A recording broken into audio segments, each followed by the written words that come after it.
Party ఫిరాయింపు ఎమ్మెల్యేల విషయంలో Telangana speaker వారం రోజుల్లోగా డెసిషన్ తీసుకోవాలి, లేదంటే కోర్టు ధిక్కరణ కేసు ఎదుర్కోవాల్సి వస్తుంది. ఆయనకు రాజ్యాంగ రక్షణ లేదని ఇప్పటికే చెప్పినాం. ఆయన కొత్త సంవత్సరం వేడుకలు ఎక్కడ జరుపుకోవాలనుకుంటున్నారో ఆయనే తెలుసుకోవచ్చు. ఇవి సుప్రీంకోర్టు చేసిన వ్యాఖ్యలు. ఎంత తీవ్రమైన వ్యాఖ్యలు ఇవి ఒక స్పీకర్ మీద.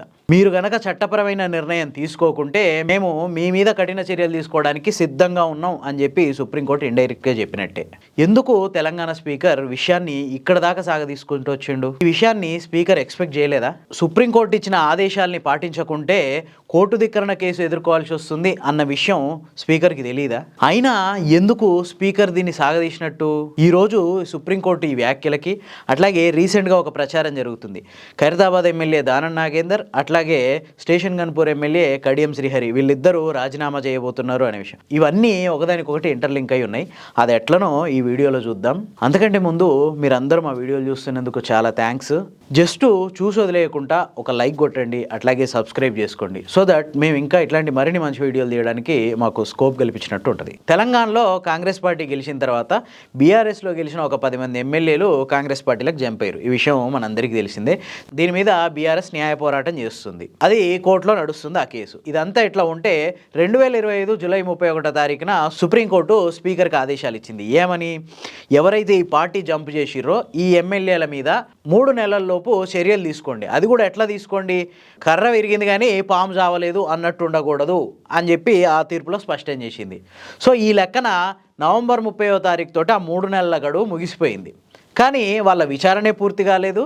అండ్ ఇప్పటి వరకు స్పీకర్ ఎట్లాంటి చర్యలు తీసుకోలేదు. కావాలనే ఒక వ్యూహం ప్రకారం కాంగ్రెస్ పార్టీ దీన్ని సాగదీసుకుంటూ వచ్చింది అని చెప్పి చాలామంది పొలిటికల్ సర్కిల్లో అనుకుంటున్నారు. ఎందుకంటే ఎప్పుడైతే ఈ సుప్రీంకోర్టు ఈ 3 నెలల గడువు ఇచ్చిందో, అంటే జూలై 31వ తారీఖు, అప్పటికే జూబ్లీ హిల్స్ బై ఎలక్షన్ ఖాయమైంది. ఎందుకంటే అప్పటికే Jubilee hills MLA Maganti Gopinath చనిపోయారు.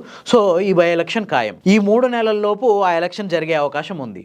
ఈ Jubilee hills by election result వచ్చిన తర్వాతనే ఈ మిగతా 10 మంది ఎమ్మెల్యేల ముచ్చటేందో చూద్దాం అని చెప్పి కాంగ్రెస్ డిసైడ్ అయింది. ఇప్పుడు జూబ్లీ హిల్స్లో కాంగ్రెస్ పార్టీ గెలిచింది. కానీ అనుకున్న దానికంటే ఒక 10 రోజులు ఎలక్షన్ లేట్ అయింది. ఆ తర్వాత రిజల్ట్ వచ్చింది.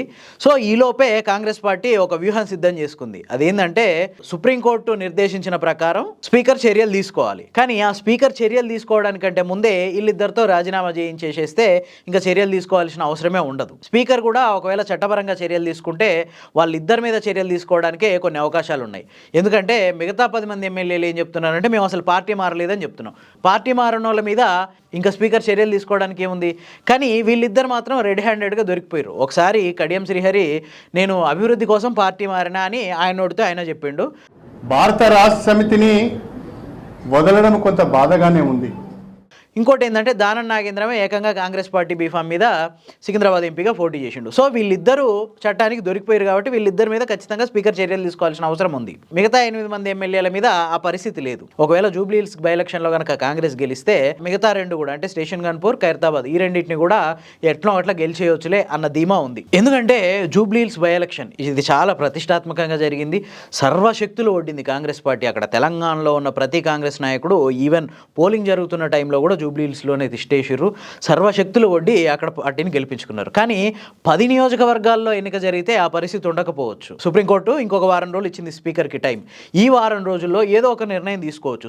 సుప్రీంకోర్టు చెప్పినట్టు అటు కర్ర విరిగింది కానీ పాము చావలేదు అన్నట్టు వీళ్ళిద్దరి మీద అనర్హత వేటేసేసి మిగతా 8 మంది అసలు పార్టీయే మారలేదు వాళ్ళని విచారించినా అని చెప్పి పక్కకు పడేయచ్చు. ఆ తర్వాత ఒకవేళ బీఆర్ఎస్ పార్టీ మళ్ళీ అప్పీల్కి వెళ్ళినా ఇక అది సాగుతూ ఉంటుంది సంవత్సరాల తరబడి. సో ఆ విషయం పోతే వీళ్ళిద్దరిని మాత్రం పక్కకు తప్పించేసి సుప్రీంకోర్టు ఆదేశాలని అమలు చేసినాం అనిపించుకోవాలనేది స్పీకర్ ఉద్దేశం అయి ఉండొచ్చు. కాకపోతే ఈ లోపే వీళ్ళిద్దరితో రాజీనామా చేయిస్తే ఇక స్పీకర్ కాపని కూడా ఉండదు. ఇంకోటి ఏంటంటే ఈ నెల 24 తోటి సుప్రీంకోర్టు ప్రధాన న్యాయమూర్తి జస్టిస్ బిఆర్ గవాయ్ గారు కూడా రిటైర్మెంట్ అయిపోతున్నారు. ఆ తర్వాత ఈ కేసు ఎటెళ్తుందో కూడా తెలియదు. 4 వారాల తర్వాత దీన్ని వాయిదా వేసింది. సో ఈలోపు సుప్రీంకోర్టు ఆదేశాలను అమలు చేసినాం, అట్లాగే మిగతా 8 మంది ఎమ్మెల్యేలు కాపాడుకున్నాం అన్నట్టు ముందు వీళ్ళిద్దరితో రాజీనామా కనుక చేయిస్తే ఇప్పుడు జూబ్లీ హిల్స్లో ఏదైతే వ్యూహాన్ని రచించి అక్కడ కాంగ్రెస్ పార్టీ గెలిచిందో అదే వ్యూహాన్ని ఖైరతాబాద్లో అటు స్టేషన్ గన్పూర్లో అమలు చేసేసి మొత్తం సర్వశక్తిలో ఒడ్డి గెలవచ్చు అన్న ఉద్దేశంతో కాంగ్రెస్ పార్టీ ఉంది.